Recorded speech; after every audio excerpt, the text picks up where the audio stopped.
ഇന്നത്തെ ഹോട്ടൽ ടാസ്കിന് ശേഷം അതിഥികളായി എത്തിയ സാബുമോനും ശ്വേതയും കൂടി ആ ഹോട്ടൽ ടാസ്കിൽ പങ്കെടുത്ത ഓരോ വ്യക്തികളെയും അവരുടെ നിലവാരത്തെയും കുറിച്ച് ചില വിശകലനങ്ങൾ നടത്തിയ കൂട്ടത്തിൽ അൻസിബയെക്കുറിച്ച് പറഞ്ഞത് ശ്രദ്ധേയമായ ചില വാക്കുകളായിരുന്നു. ശ്വേതാ മേനോൻ പറഞ്ഞു തുടങ്ങിയത് ഇങ്ങനെയാണ്: ഇവിടെ ഇരിക്കുന്ന ഇത്ര ആൾക്കാരിൽ ഏറ്റവും കൂടുതൽ ഞാൻ അറിയുന്നൊരു വ്യക്തിയുണ്ടെങ്കിൽ അത് അൻസിബ മാത്രമാണ്. എന്നാൽ എന്നോട് ഒട്ടും തന്നെ സംസാരിക്കാതിരുന്നൊരു കുട്ടിയും അൻസിബ തന്നെയായിരുന്നു. കുറേ ഞാൻ പ്രതീക്ഷിച്ചു, വളരെ ഹാപ്പി ആയിട്ട് അൻസിബ എന്നോട് സംസാരിക്കുമെന്നും എനിക്കൊരു വാം വെൽക്കമിങ് ഇവിടെ ലഭിക്കുമെന്നുമൊക്കെ. അതൊന്നും ഉണ്ടായില്ല. ഒരു ഹോട്ടലിലേക്ക് ഒരു അതിഥി വരുമ്പോൾ ഹോട്ടൽ മാനേജ്മെന്റ് എങ്ങനെയാണോ സ്വീകരിക്കുന്നത്, അതേ ഒരു സ്വീകരണം മാത്രമേ എനിക്ക് അൻസിബയുടെ ഭാഗത്തു നിന്നുണ്ടായുള്ളൂ. അതിന്റെ കാരണം അൻസിബ വളരെ ഡിസ്റ്റർബ്ഡ് ആയിട്ടാണ് ഇവിടെ ഇരിക്കുന്നതെന്ന് എനിക്ക് തോന്നി. അപ്പോൾ തന്നെ സാബു പറഞ്ഞൊരു കാര്യമുണ്ട്: അൻസിബ ഡിസ്റ്റർബ്ഡ് ആണെന്നുള്ളത് അൻസിബയുടെ മുഖത്ത് എഴുതി വെച്ചിട്ടുണ്ട്. അൻസിബയ്ക്ക് വയ്യ എന്ന് എനിക്ക് തോന്നി.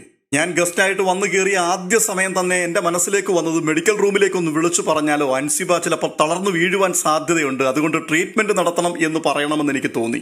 മാത്രവുമല്ല, ചില സമയങ്ങളിലൊക്കെ അൻസിബ നടന്നു പോകുന്നത് കാണുമ്പോൾ പഴയ കാലത്തെ യക്ഷി ഈ കാട്ടിനകത്തൂടെ ഒക്കെ നടന്നു പോകത്തില്ലേ, അതുപോലെയാണ് എനിക്ക് തോന്നിയത്. സാധാരണ നമ്മളൊക്കെ നടന്നു പോകുമ്പോൾ നമുക്ക് പോകാൻ ഒരു ലക്ഷ്യമുണ്ടാകും. പക്ഷേ യക്ഷിയെ സംബന്ധിച്ച് അങ്ങനല്ലല്ലോ. യക്ഷിക്ക് അങ്ങനെ ലക്ഷ്യങ്ങളൊന്നുമില്ല, വെറുതെ അങ്ങ് നടന്നു പോവുകയാണ്. യക്ഷിക്ക് വീടും കൂടുമൊന്നുമില്ലല്ലോ. പലചരക്കുകടയിൽ പോയി സാധനം മേടിച്ചുകൊണ്ട് തിരിച്ച് വീട്ടിൽ വരണം, അങ്ങനെയുള്ള ലക്ഷ്യങ്ങളൊന്നും യക്ഷിക്കില്ല. അങ്ങനെ ഒരു യക്ഷി കണക്കെ ഒരു ലക്ഷ്യവുമില്ലാതെ ഇവിടെ ഇങ്ങനെ നടക്കുന്ന ഒരാളായിട്ടാണ് അൻസിബയെ എനിക്ക് കാണാൻ കഴിഞ്ഞത്. അങ്ങനെ നടക്കരുത്.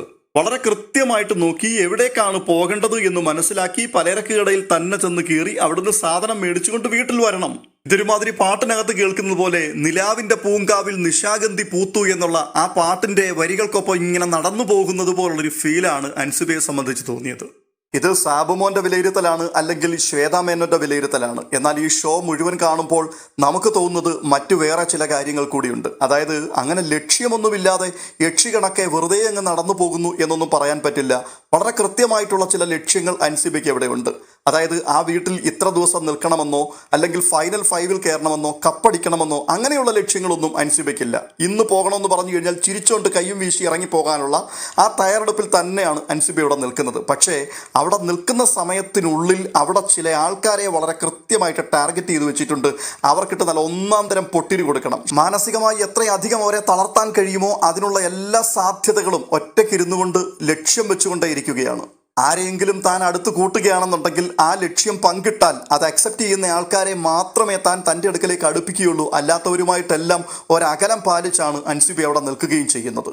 ചുരുക്കത്തിൽ അൻസിബയ്ക്ക് ഒരാളിനോട് വെറുപ്പ് തോന്നിയാൽ അത് വർദ്ധിച്ച് കടുത്ത പകയായിട്ട് മാറി ആ വ്യക്തിയുടെ അവസാനം കണ്ടിട്ട് മാത്രമേ അൻസിബ അതിനകത്തൊന്ന് പിന്മാറൂ എന്നുള്ള രീതിയിലാണ് എനിക്ക് അൻസിബയെ വിലയിരുത്തിയതിൽ നിന്നും മനസ്സിലാക്കാൻ കഴിഞ്ഞിട്ടുള്ളത്.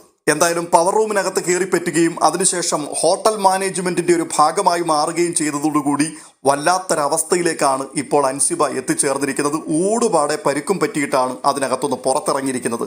പക്ഷേ ഇതൊന്നും വ്യക്തിപരമായിട്ട് അൻസിബയെ ഒട്ടും തന്നെ ബാധിക്കുന്ന കാര്യവുമല്ല എന്നും നമുക്കറിയാം.